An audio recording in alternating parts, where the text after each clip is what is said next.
মতো একটি কার্যক্রম সম্পাদনা করছিলেন এবং সেটি বেশ ভালোভাবেই করছিলেন।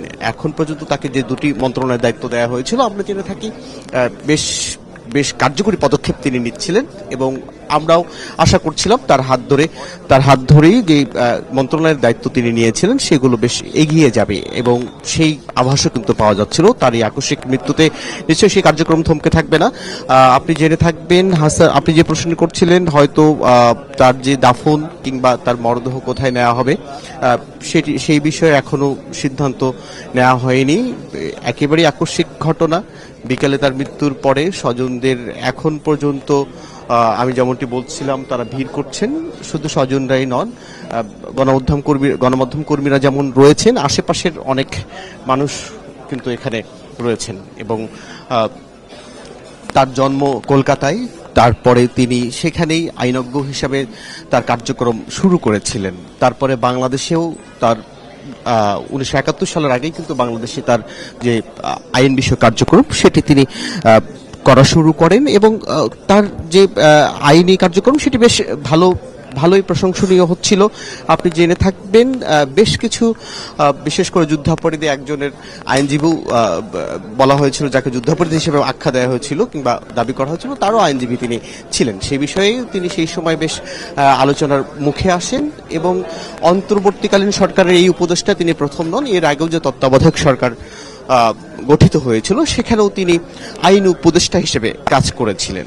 তার সেই কর্মময় জীবনের কথাই কিন্তু যারা স্বজন এবং শুভাকাঙ্ক্ষী আসছেন তারা বারবারই সেটি স্মরণ করছেন। হয়তো কিছুক্ষণের মধ্যেই হাসপাতাল কর্তৃপক্ষ তার সেই মৃত্যুর বিষয়ে হয়তো কিছু আমাদেরকে নিশ্চয়ই জানাবেন।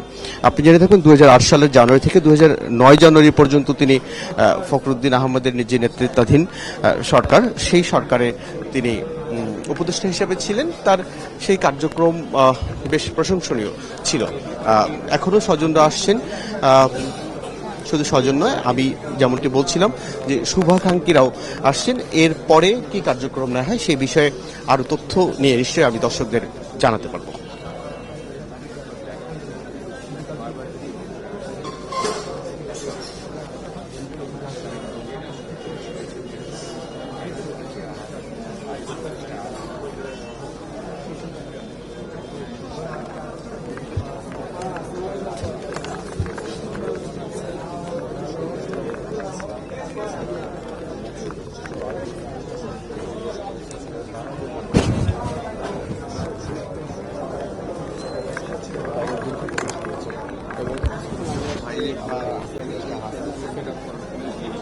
পরিবারের কয়েকজন সদস্যের সঙ্গে কথা বলছিলাম, তারা আমাদেরকে জানিয়েছেন যে আসলে তাদের যে দুজন সন্তান আরেকজন যিনি রয়েছেন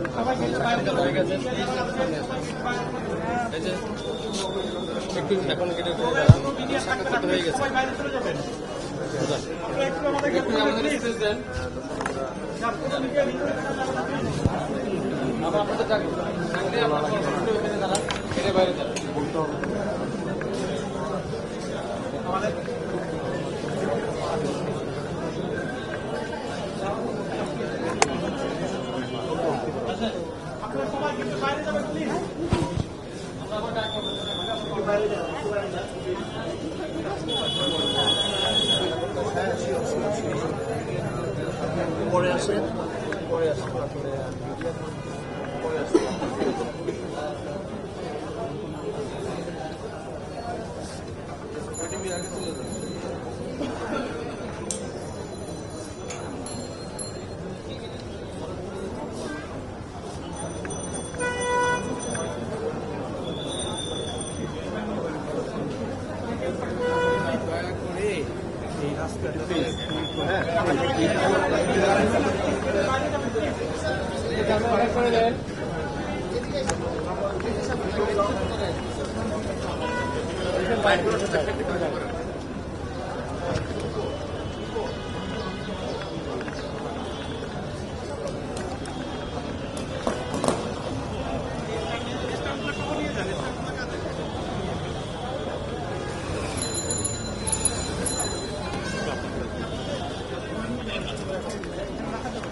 আপনারা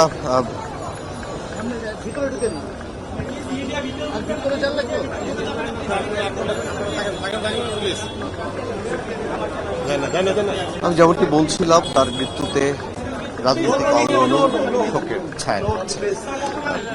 জামাত ইসলাম বাংলাদেশের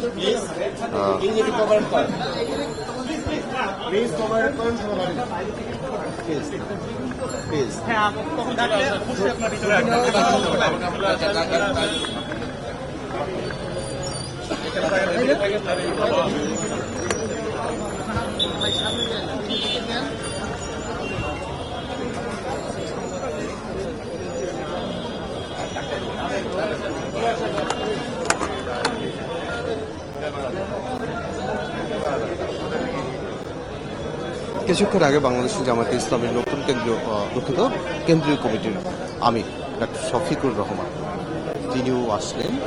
আমি পৌঁছানোর পর আইন উপদেষ্টা আসিফ নজরুল তাকে আমরা দেখেছি। এছাড়াও সুগন্ধাও আসেন। যমুনা টেলিভিশনের অনলাইনে যেসব দর্শক যুক্ত রয়েছেন তাদের জন্য বলতে চাই, এফ হাসান আরিফ তিনি ভারতের পশ্চিমবঙ্গের কলকাতা হাইকোর্টে 1967 সালে আইনজীবী হিসেবে কাজ শুরু করেন। এরপর ঢাকায় এসে বাংলাদেশের হাইকোর্টে কাজ শুরু করেছিলেন তিনি। হাসান আরিফ জামায়াতে ইসলামের সহকারী সেক্রেটারি জেনারেল আব্দুল কাদের মোল্লার আইনজীবীও ছিলেন। আমি এর আগেও টেলিভিশন লাইভে বলছিলাম, সেই সময় বেশ আলোচনায় আসেন তিনি। 1970-এর দশকে F Hasan Arif and associates প্রতিষ্ঠা করেছিলেন, অর্থাৎ স্বাধীনতারও আগে। বেশ পুরনো একটি প্রতিষ্ঠান, সেটির মাধ্যমে বেশ সুনাম তিনি কুড়ান। এরপর 2001 সাল থেকে 28 এপ্রিলের 2005 সাল পর্যন্ত বাংলাদেশের অ্যাটর্নি জেনারেল হিসেবে তিনি কাজ করেছেন।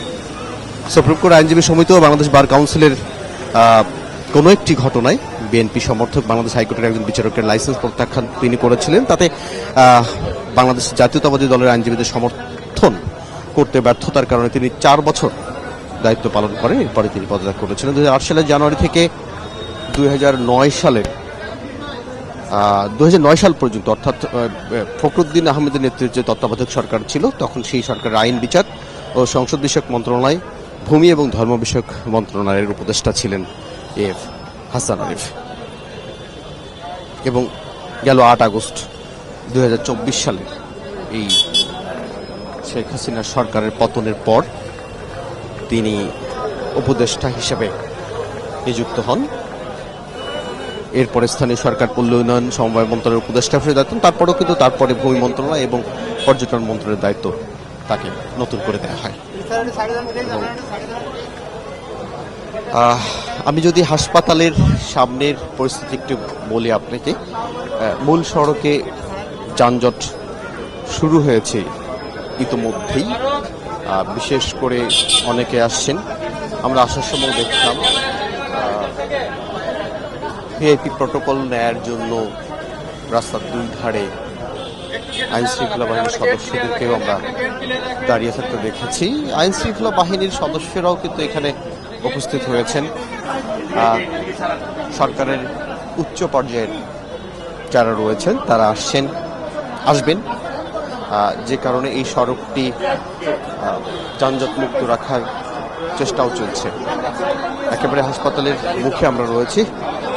হাসান আরিফের মরদেহ লাইভেড হাসপাতালের জরুরি বিভাগে রাখা হয়েছে এবং সেই একেবারে নিচতলায় জরুরি বিভাগের সামনে স্বজনরা যেমন রয়েছেন, ভেতরেও রয়েছেন।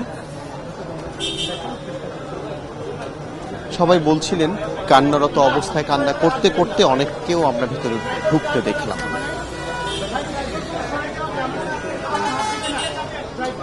বাংলাদেশ পুনর্গঠনে তার অবদান অনস্বীকার্য, ভোলার নয়, সে কথাও বলছিলেন।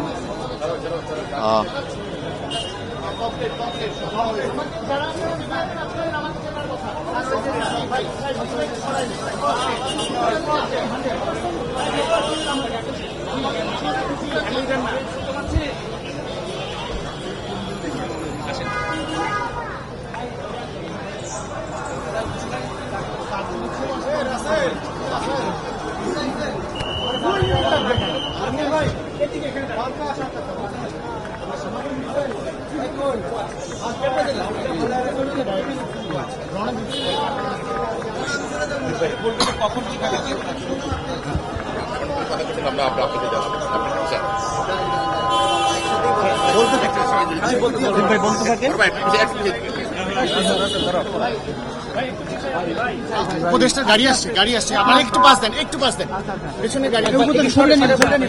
মাননীয় উপদেষ্টা হাসান আরিফ সাহেব 3টার সময় আমাদের এখানে এসেছেন। ওনাকে আমরা মৃতই পেয়েছি। মৃত পাওয়ার পরে আমরা আমাদের প্রোটোকল অনুযায়ী সমস্ত চেষ্টা করেছি এবং 3:35 ওনাকে মৃত ঘোষণা করা হয়। ওনার কার্ডিও পালমোনারি ফেইলিওর বলে, যেটাকে হার্ট অ্যাটাক বলা হয়। হার্ট অ্যাটাক করেছেন উনি। আমরা ওনাকে 3:35 মৃত ঘোষণা করি। না, আমরা ওনার পরিবারের কাছে হস্তান্তর করছি। পরিবার কিছুক্ষণের মধ্যে মরদেহ নিয়ে যাবে। আমরা যতদূর জানতে পেরেছি যে ওনারা এসার পরে 7 নম্বর মসজিদে জানাজার ব্যবস্থা করছেন। তারপরে আগামীকালকে ওনারা 11টার সময় হাইকোর্ট প্রাঙ্গণে একটি জানাজা হবে। তারপরে হয়তো দাফন হবে। দাফন কোথায় হবে এটা ওনার পরিবারের পক্ষ থেকে জানানো হবে। কোথায় জানাজা হবে বললেন জিৎ ভাই? আজকে প্রথম জানাজা কোথায় হবে বললেন? এটা এখন প্রথম জানাজা বাদেশা 7 নম্বর মসজিদ, ধানমন্ডি 7 নম্বর মসজিদ। আমার নাম হচ্ছে চৌধুরী মেহেরে খোদা। আমি জনসংযোগ কর্মকর্তা হিসেবে আছি ল্যাবে। ল্যাবের জনসংযোগ কর্মকর্তার বরাত দিয়ে আমরা জানাতে চাই, দর্শক যারা রয়েছেন, ঠিক বেলা 3টায় হাসান আরিফকে মৃত অবস্থায় এই হাসপাতালে আনা হয়। অর্থাৎ হাসপাতাল কর্তৃপক্ষ বলছে তাকে যখন তারা গ্রহণ করেছেন তাকে মৃত অবস্থায় তারা পেয়েছেন। তারপরে যে আনুষ্ঠানিকতা রয়েছে সেটি তারও প্রায় আধা ঘন্টা পর সেটি তারা কনফার্ম করে যে তিনি মারা গেছেন। এবং আজ বাদেশে একটি জানাজা হবে, সেটি ধানমন্ডির কোনো একটি মসজিদে হওয়ার কথা। এবং কাল সকাল 11টায় হাইকোর্ট প্রাঙ্গণে তার একটি জানাজা অনুষ্ঠিত হওয়ার কথা এখন পর্যন্ত জানা গেছে, যদিও সেটি ল্যাবেড হাসপাতাল কর্তৃপক্ষ আমাদেরকে জানিয়েছেন। মরদেহ হস্তান্তরের প্রক্রিয়া চলছে।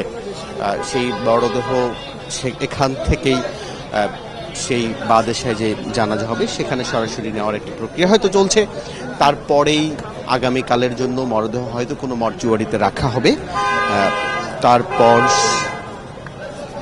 জানাজা হবে আগামীকাল। আমি যেমনটি বলছিলাম সকাল 11টায় হাইকোর্ট প্রাঙ্গণে, সেই হাইকোর্ট প্রাঙ্গণে যেখানে তার পদচারণা আমরা দেখেছি দীর্ঘদিন। 83 বছর বয়সী হাসান আরিফের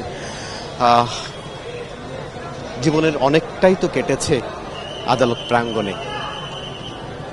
নিশ্চয়ই সেখানে তার শুভাকাঙ্ক্ষীরা রয়েছেন, জানাজায় কাল অংশ নেবেন।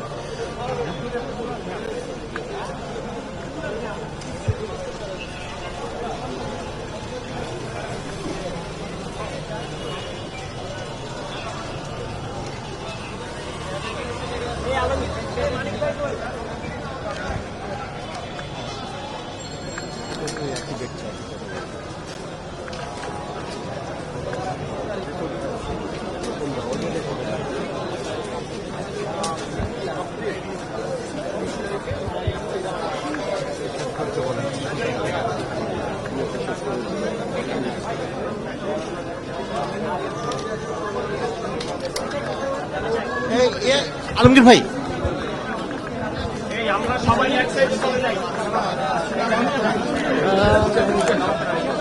এখানে দাঁড়াক, এখানে দাঁড়াক।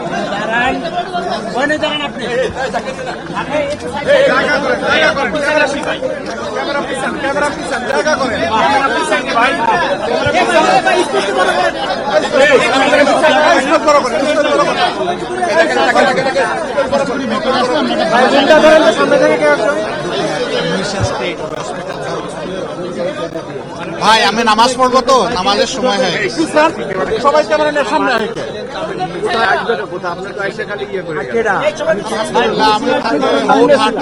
রেসপেক্ট করি। আমি শুনেছি 20 মিনিট আগে ওনার রিপোর্ট পেয়েছি, যে কোনো কারণে আমার পেতে দেরি হয়েছে।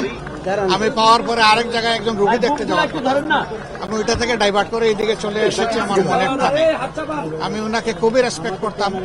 উনি তার পেশাগত জীবনে খুবই স্বচ্ছতার সাথে দায়িত্ব পালন করেছেন এবং তিনি অত্যন্ত উঁচু মানের একজন সিনিয়র আইনজীবী ছিলেন।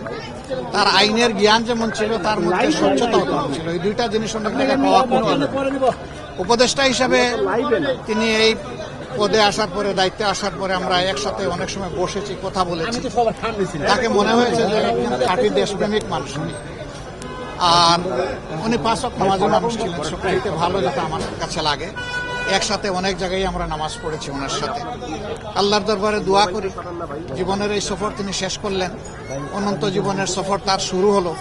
এই সফরে আল্লাহ তাআলা তার বান্দার প্রতি রহম করুন, তাকে আল্লাহ তাআলা ক্ষমা করুন, তাকে জান্নাতের মেহমান হিসাবে আল্লাহ কবুল করুন এবং তার প্রত্যেকটি মঞ্জিল এবং ঘাট আল্লাহ তাআলা তার জন্য সহজ করে দিন। আর আমরা সকলেও মৃত্যুর কথা চিন্তা করে আমাদের জীবনকেও সুন্দর করার চেষ্টা করি। এরকম দুনিয়ার সব কিছু সারফেসে থেকে যাবে, আমরা চলে যাব মাটির পেটে। তো মাটির পেটটা যেন আমাদের জন্য অনুকূল হয়, আদালতে আখেরাতে at the day of final judgement আমরা যাতে ভালো কিছু নিয়ে আল্লাহ তাআলার দরবারে দাঁড়াইতে পারি। আল্লাহ আমাদেরকে এই তৌফিক দান করুন। সবাইকে শুকরিয়া। আসসালামু আলাইকুম। সংস্কার প্রক্রিয়া ওনার মৃত্যুতে সেটা কোনো বাধা দিচ্ছে না। কারণ কোন মানুষই আমরা ইনভাইট হব না, আমরা যাবো এই জায়গাটা আরো যোগ্যতা সম্পন্ন মানুষকে আল্লাহ পূরণ করে দিন, সেটা দোয়া করি।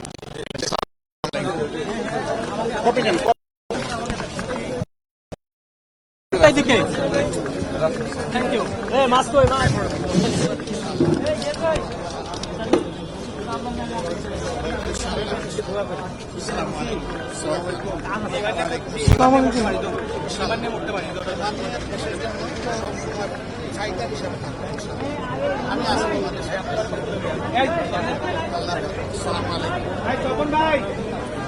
তপন ভাই পুজো লাগবে না।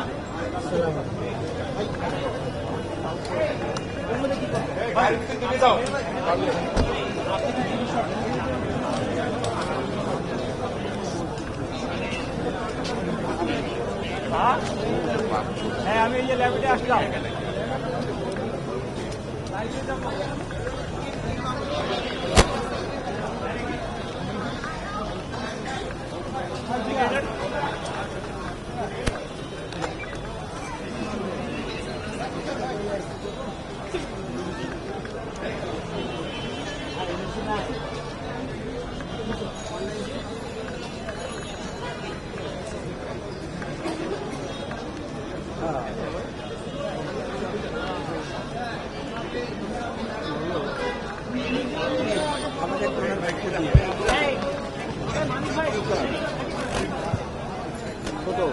সমস্যা নাই।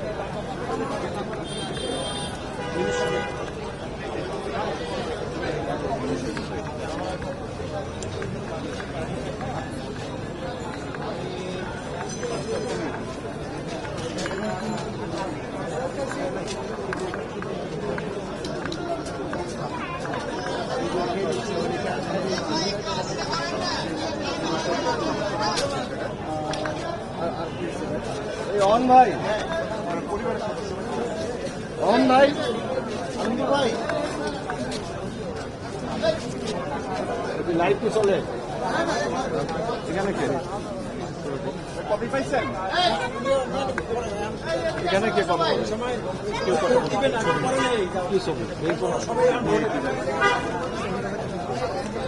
ও লোক করা আছে, লোক করছে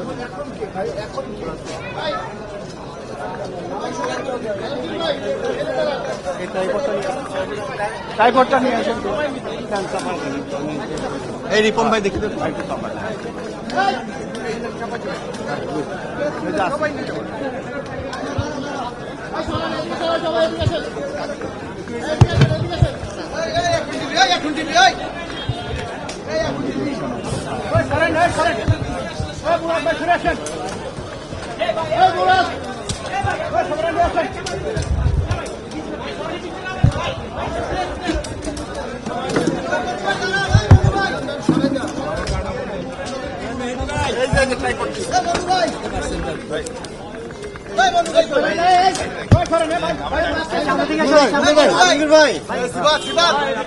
নিচেরটা খুলে, নিচেরটা খুলে, নিচেরটা খুলে দেয়, উপরে এটা আছে, নিচেরটা খুলে,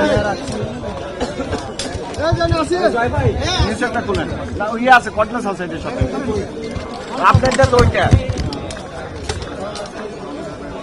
নিচেরটা খুলে ভাই।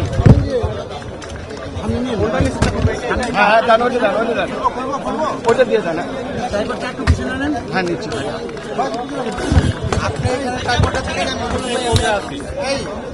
ছবি নেই আপনি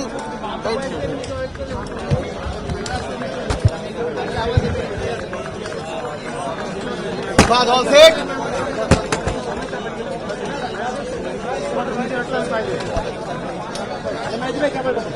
কেবল তো ছোট আপনি হয়ে যাবে না নিচে করে সামনে দাঁড়ায় না নিচে করে সামনে দাঁড়ায়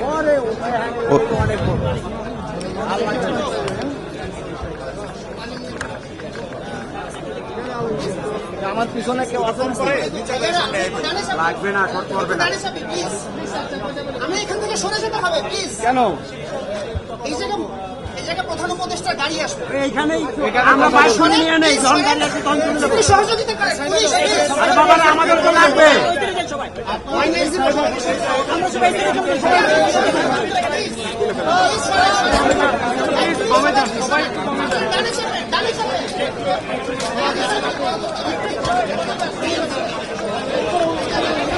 শুরু হয়ে গেল মারামারি আর কোনো ই নেই মারামারি শুরু হয়ে গেল। তারপর না যদি আমরা কি ঢাকাটা পিছনে পড়ে দেখি তারপরে না একটু তো এই তো আসলাম হ্যাঁ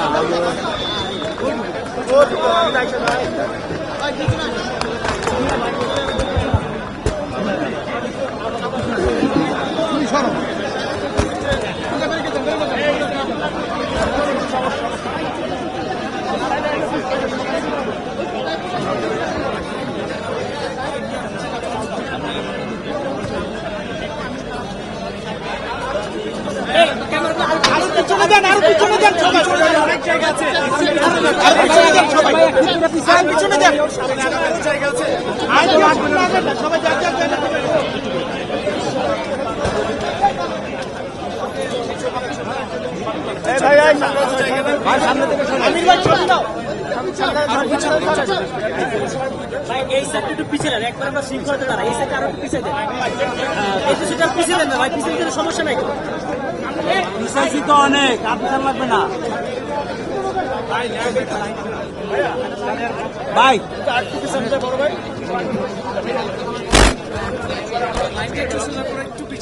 পিছিয়েছি তো এবার ভাই আপনার একটু সামনে সাইডে যান আপনার একটু সাইডে যান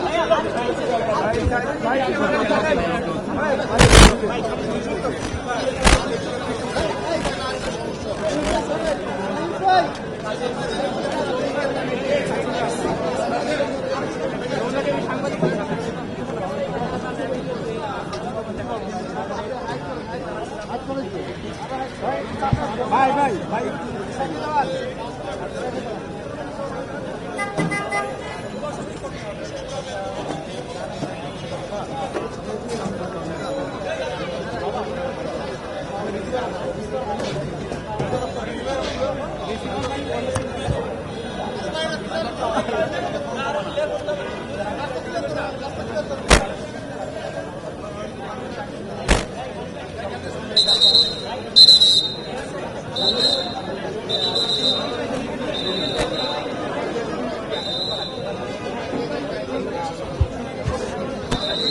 কথা বলবো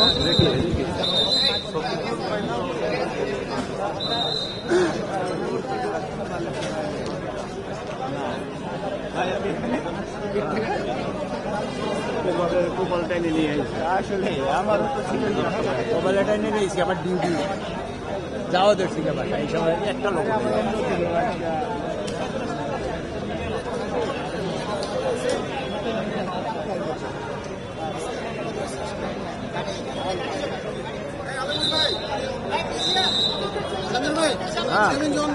সিএমএনসি তো অনেক আছে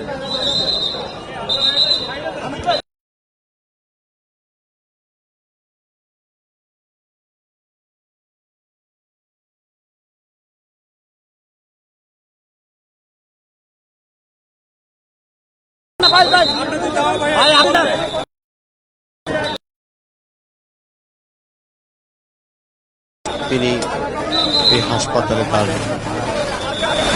দেখার জন্য আসছেন।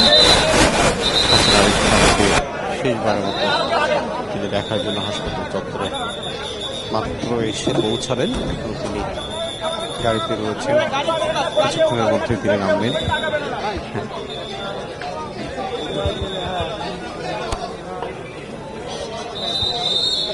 আমার সামনে ঢুকে গেছে দেখছেন ভাই আমার চাপেন চাপেন চাপেন। এটা পিছন পিছন পিছন ভাই ভাই ভাই ভাই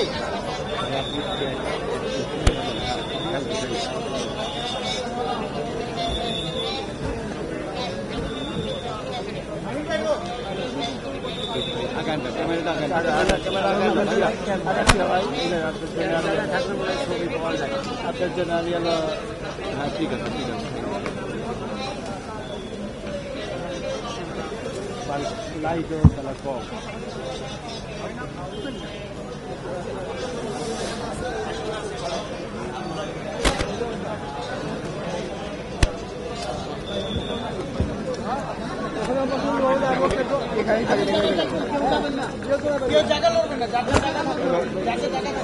লাইভ আছে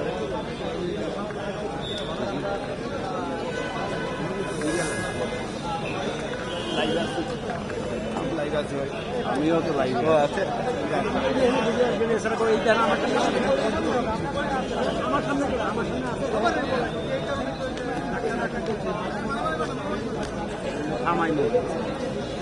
রোলের ভিতরে ক্যামেরা ঢুকাই দিচ্ছে আগে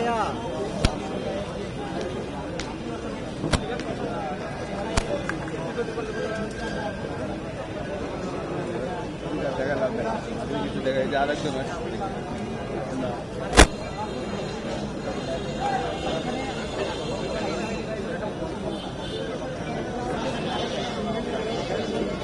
জ্বালায় বললাম জ্বালায়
আমি একটু পিছানা ভাই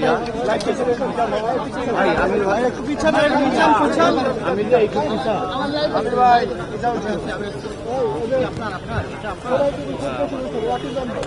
লাইভ শেষ হয়েছে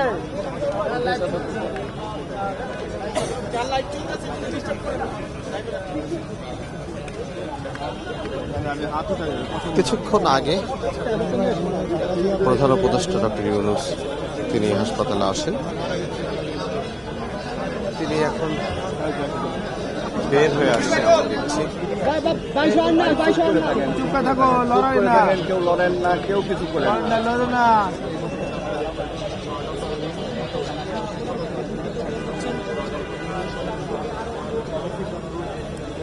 তাকে বিমর্ষ দেখাচ্ছে।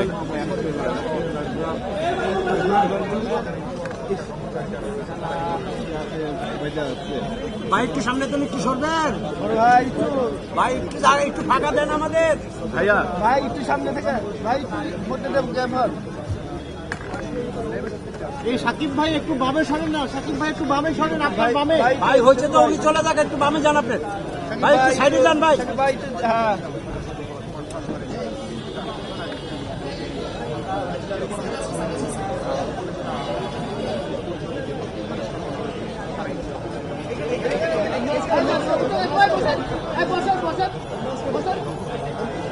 আরো আরো আরো আরো এদিকে, আরো এদিকে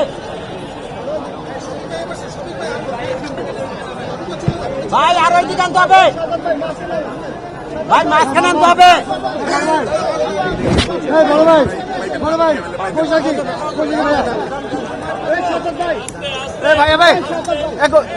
আরো একটু এদিকে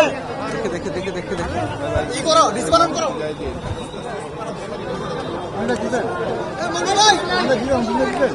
আবার একটু এদিকে আপনি নামেন।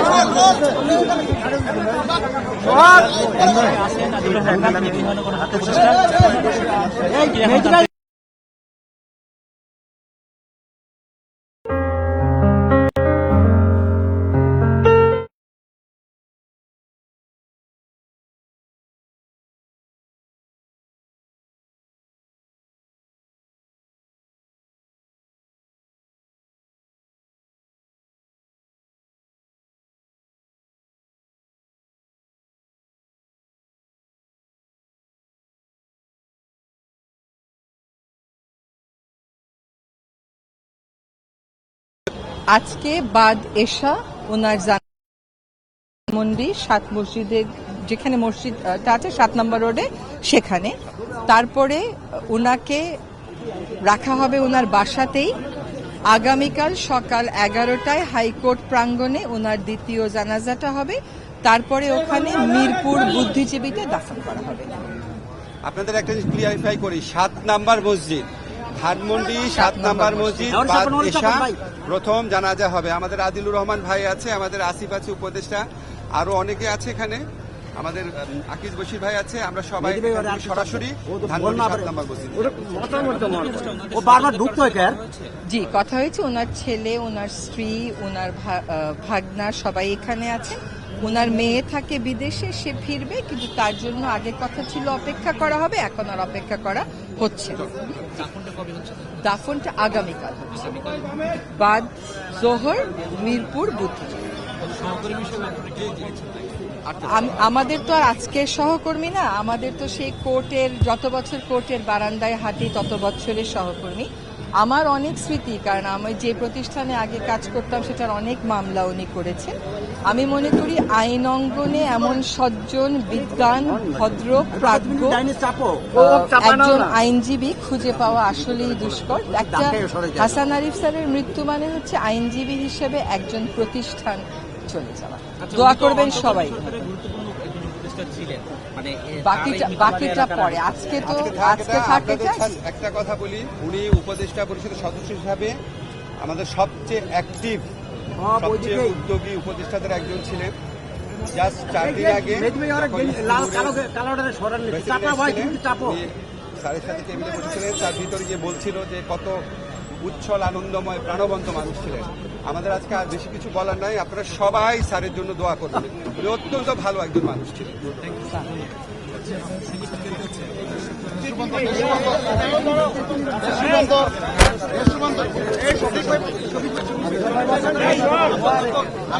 ঠিকঠাক পাইছেন তো?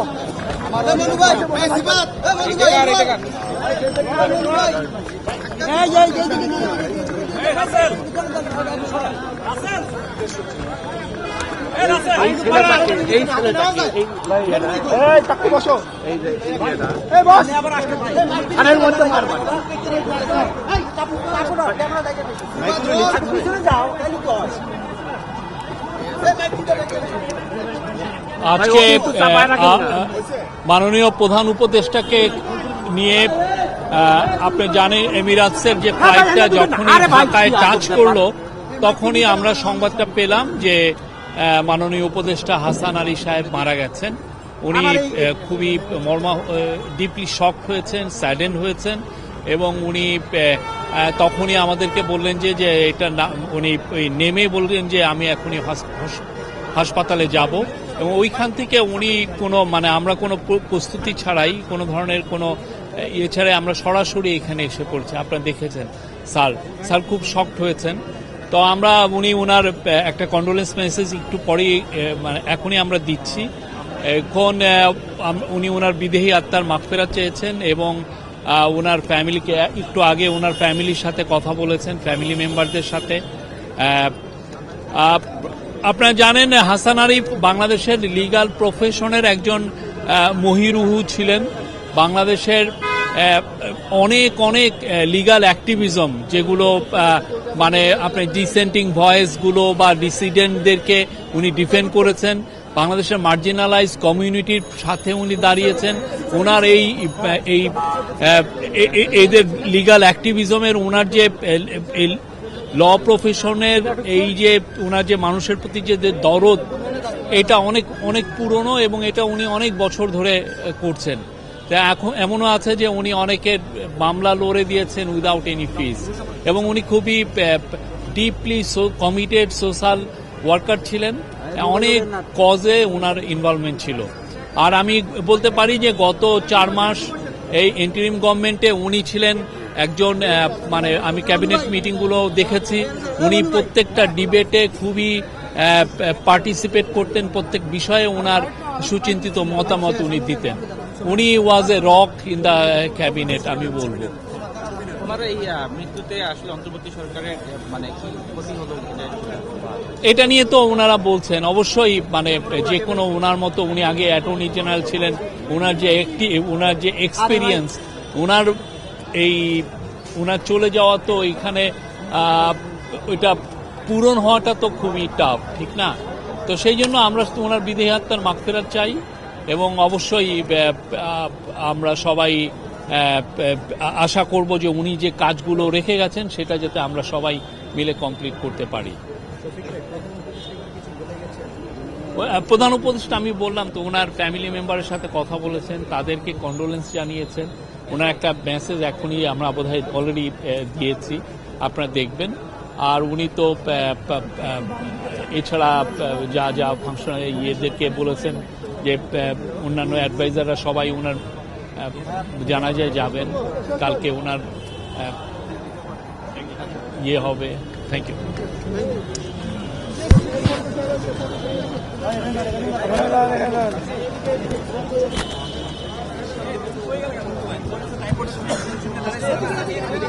আমি তো পাই না।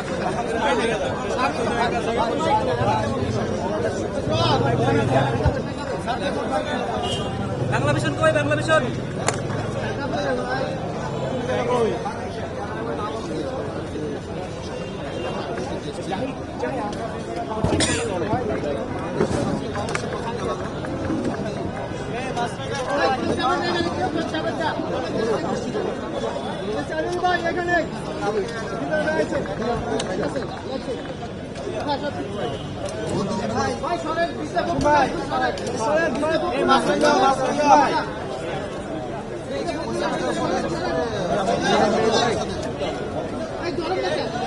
সামনে থেকে সরেন তো সবাই, সামনে থেকে সরেন। এখানে এখানে আনি, এখানে আনি, এখানে আনি, এখানে থাকেন, এখানে থাকেন। এখানে না, এখানে না ভাই, ভাই দিব।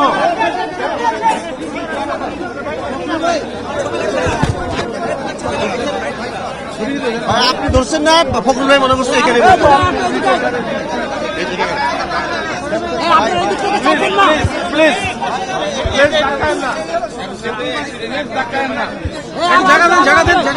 প্লিজ জায়গা দেই প্লিজ, ভাই পয়সা দাও সাইড থেকে সরে যাও সবাই। সামনে জায়গা নাই, পিছনের দিকে যেন পয়সা পারেন সবাই সামনে।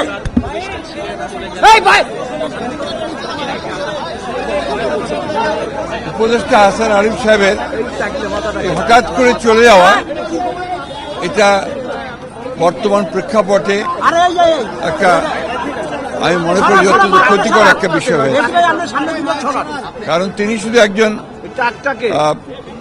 স্বনামধন্য আইনজীবী ছিলেন না, তিনি একজন বিশিষ্ট গণতন্ত্রে বিশ্বাসী মানুষ ছিলেন। এবং এখন যে ট্রানজিশনের যে পিরিয়ডটা, এই গণতন্ত্র উত্তরণের যে পথ যে কাজ শুরু হয়েছে এই সময় তার খুব বেশি প্রয়োজন ছিল বলে আমরা মনে করি। আমি ব্যক্তিগতভাবে আমার একজন বিশিষ্ট শহীদকে হারিয়েছি, আর দেশ হারিয়েছে একজন দেশপ্রেমিক মানুষকে।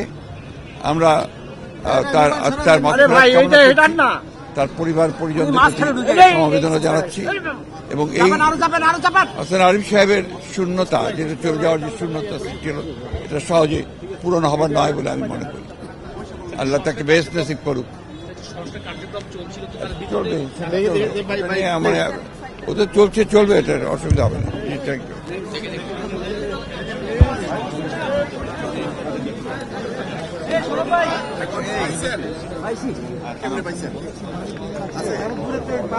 আলমগীর পাইছিলেন?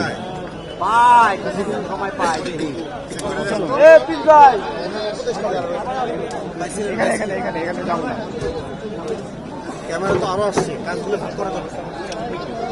আমি বড় নিয়ে দিয়েছি তাহলে অডিওগুলো তো আমার কাছে, আমি এই যে এখানে ইন্টার অডিওগুলো নেই, আপনার ছবিগুলো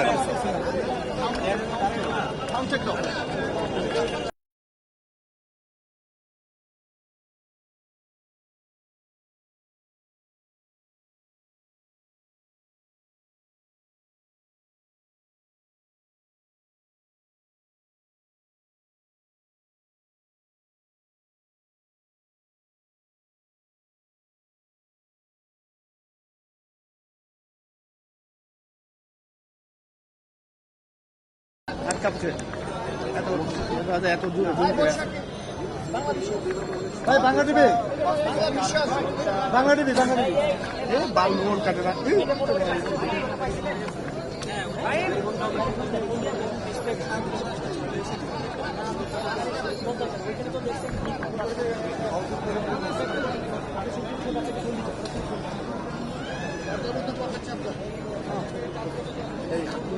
চাপো না, আগে ঢুকে গেলে একটু সোজা হতো। আমার বন্ধু আমরা ঢুকাই দিচ্ছে,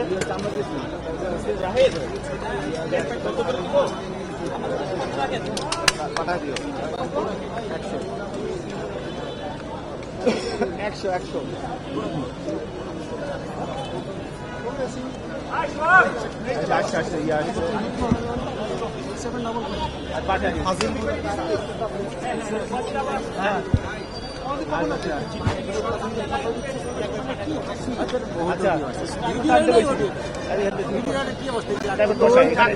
100 মাথা মধ্যে মারলো না,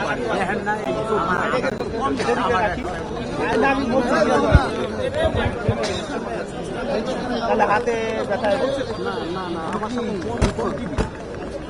ঢুকে গেলে ঢুকে গেলে তো পাই না। বাবা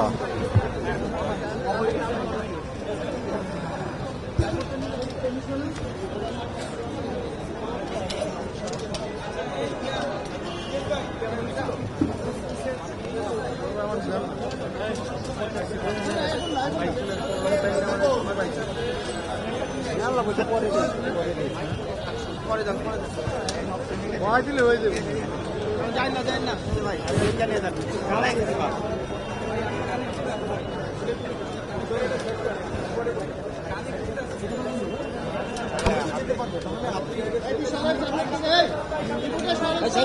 বাংলা ভীষণ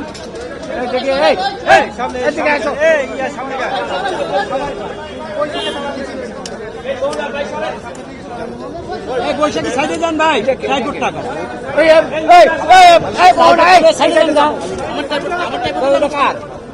আমি সাইডে যান,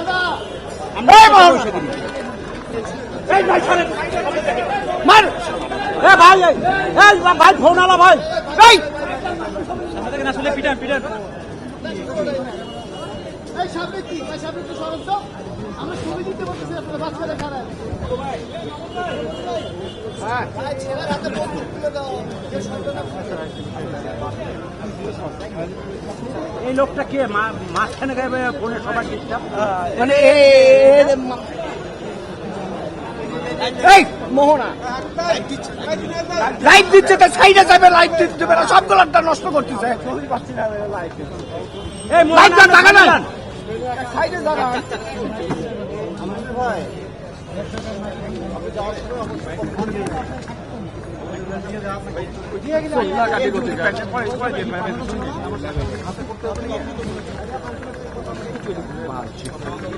লাইট দেওয়া ভালো।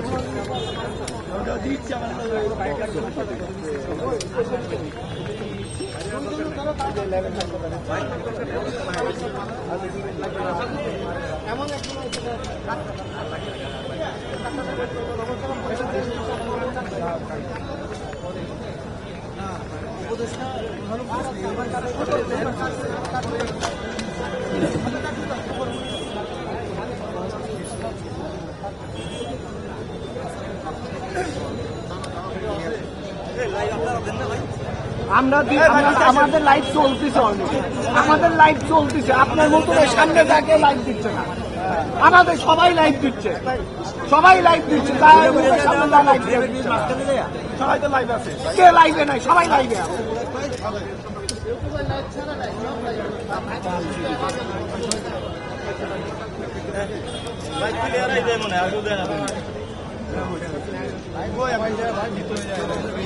আপনি তো দেখাচ্ছেন, আপনার তো ওই জায়গা তো রিপোর্টারে থাকার দরকার নাই।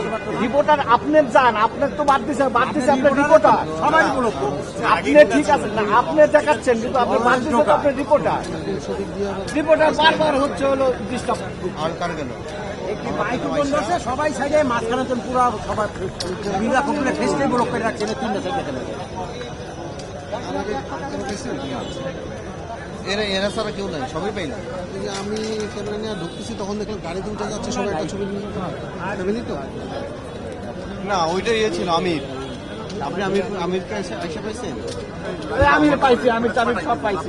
আমির ইয়ের আমির জামাতের সব আমির কালো গাড়িতে চলে গেল। হ্যাঁ পাইছি ওইগুলো। বাইক দেন অন ভাই, বাইক দিছে, বাইক দিছে, পাইছি পাইছি পাইছি, ওইগুলো সব পাইছি, সব পাইছি, সব পাইছি। আমরা কোনো আমি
নাকি রেকর্ডে তো ছিল, মানে আমার জিনিসপত্র সব রেকর্ডে ছিল, নতুন করে পাবো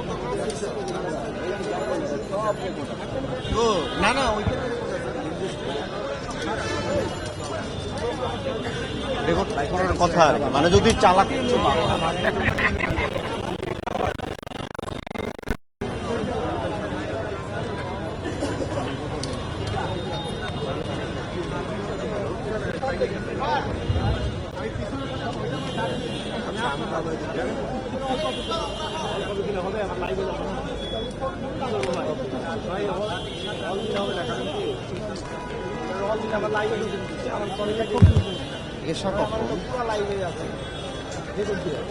হ্যালো ভাই, বাইকগুলো কি রেকর্ড ছিল?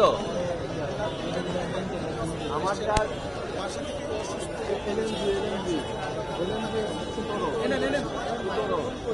এর আগে যে সব কথা বলছে এটাই বাইক দেখছেন না, এখন আর বন্ধ হয়ে যান।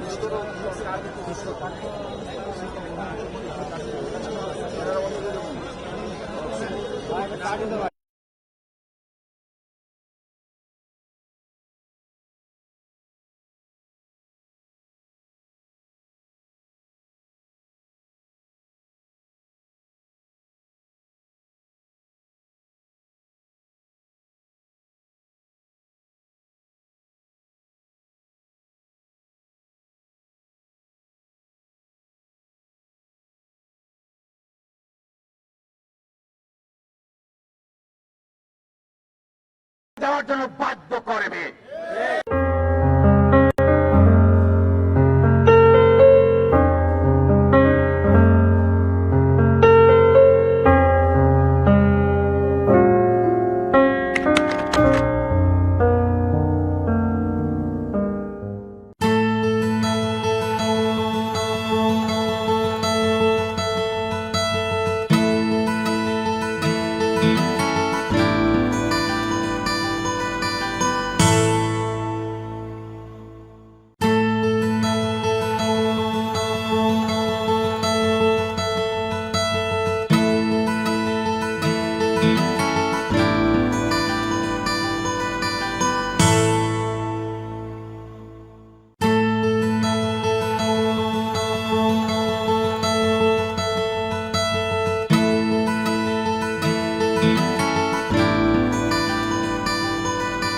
কাছে দোয়া চেয়েছে, তার রুহের আত্মার মাগফিরাত কামনা করেছে। এবং হাসান আরিফ, আপনি জানেন যে তিনি রাষ্ট্রের গুরুত্বপূর্ণ দায়িত্ব পালন করেছেন, বিভিন্ন গুরুত্বপূর্ণ প্রতিষ্ঠানের আইন উপদেষ্টা হিসেবে বিভিন্ন সময় কাজ করেছেন, এমনকি তিনি সরকারের প্রধান আইন কর্মকর্তা হিসেবেও কাজ করেছেন।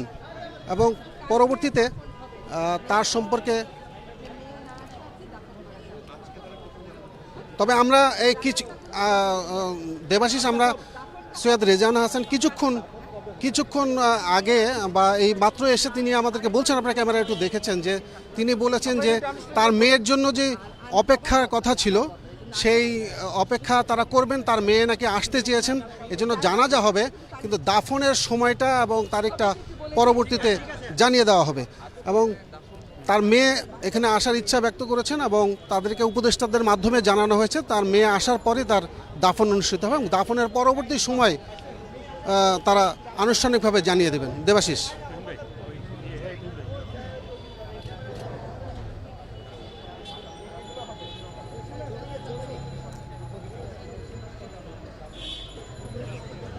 এখন এশার হলে ওদের ধানমন্ডি 7-এর বাইতুল আমান মসজিদে জানাজা হবে। বাদ এশার 7 মসজিদ বাইতুল আমান মসজিদে ধানমন্ডি 7-এ এখন মানে যে বাদ এশার। আর কালকে 11টায় সুপ্রিম কোর্ট প্রাঙ্গণে। আবার চলে গেছে, কালকে 11টায় হলো ওই হাইকোর্ট প্রাঙ্গণে। মানে আজকের 8টাও ঠিক আছে, কালকে 11টা ঠিক আছে। দাফন কালকে হঠাৎ ছিল, মেয়ে আসলে মেয়ে কোথায়, কোন দেশে? কানাডা থেকে আসে।